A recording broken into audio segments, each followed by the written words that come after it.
Hi everyone, Carl again from selfsufficienthub.com, and I just wanted to take a minute to talk to you about self-sufficiency.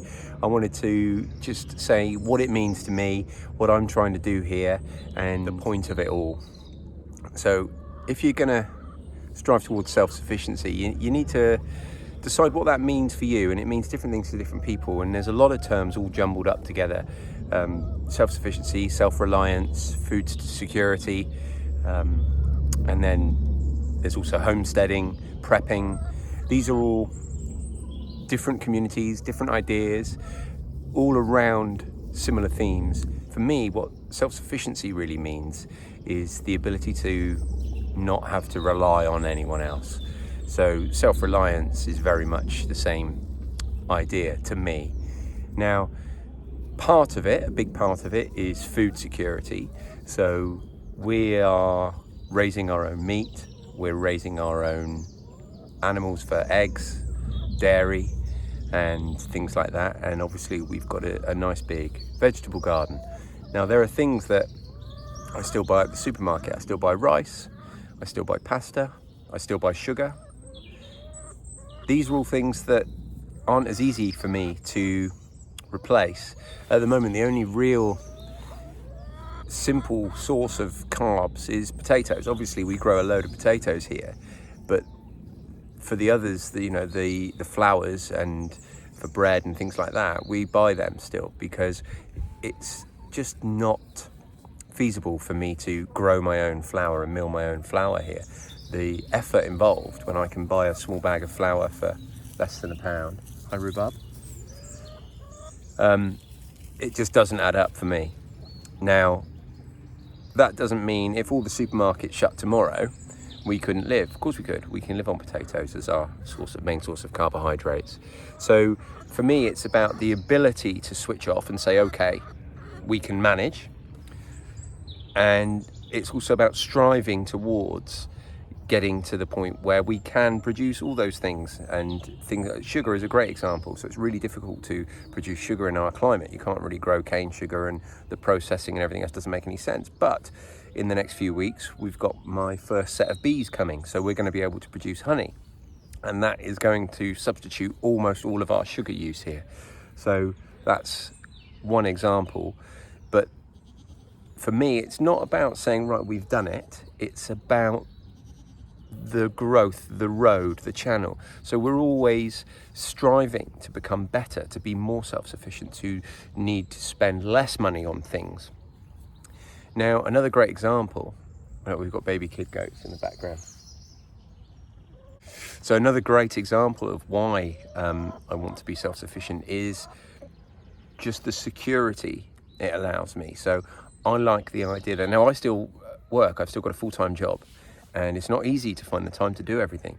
But I'm in a position where I know that should I lose my full-time job, right this moment, we wouldn't be able to afford the rent here where we live.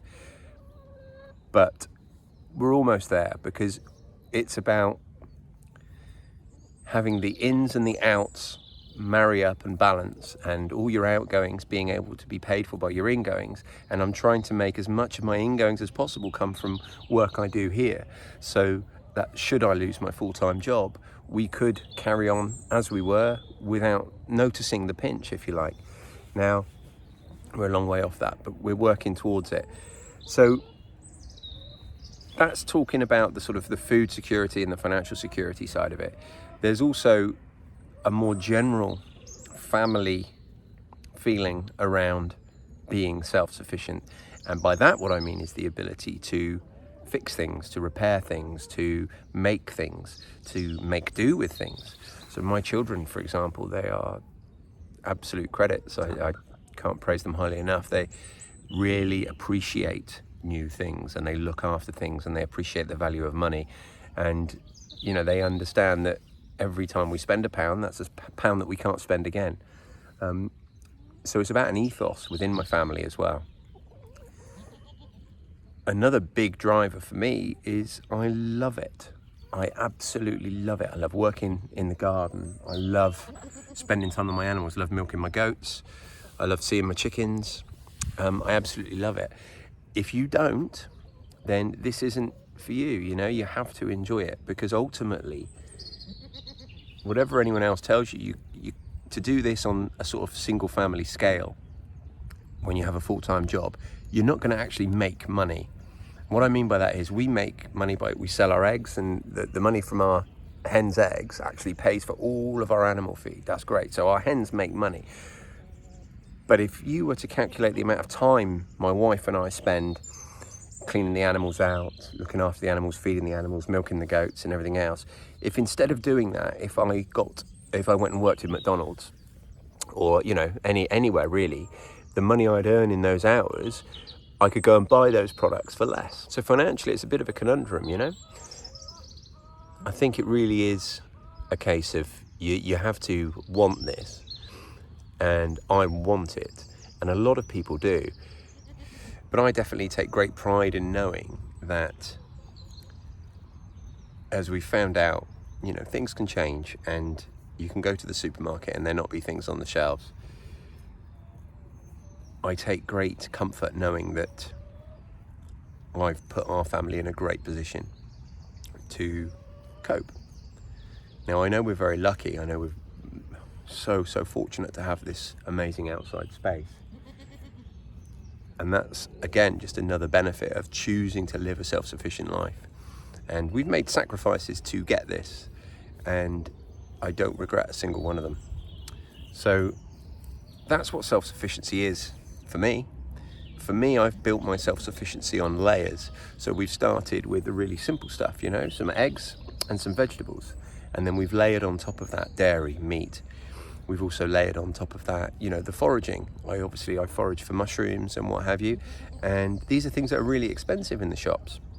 You'd be surprised what you can actually find all throughout the year to subsidize your larder. My profession is as a builder, so I'm quite skilled across a number of trades. I'm quite able to fix a roof, plaster a wall, build a wall, you know, lay flooring, fit a kitchen. I can do all these things. So obviously this is just another bow to our self-sufficiency here. We don't need to worry about getting a builder in because we have one in-house. So my wife's a school teacher, so at the moment, with the children being off school, we're very fortunate in that respect as well. She's such a kind, patient woman, and what I can manage for 10 minutes, she can manage for weeks. So we're blessed in that respect as well. And our children are at varying degrees interested. You know, one of my sons is particularly interested in learning about the wild mushrooms that we go and find. My daughter is very interested in the livestock. They all have their interests, and we're doing our bit to try and encourage them to learn about it. We're not forcing them into anything, but I think exposure to it creates a sort of a desire in itself, so that's great. Anyway, so that's my thoughts on what being self-sufficient is. And if you want to read a little bit more about that, you can go to our website, selfsufficienthub.com, where I've written quite a long post about my thoughts on that. So there you go. If you find these videos at all valuable, there's several ways you can support them. The easiest one is just to like it, leave a comment down below, and subscribe to our channel. We also get a lot of help by people who share our videos, so thank you to all of you who do that. See you on the next one.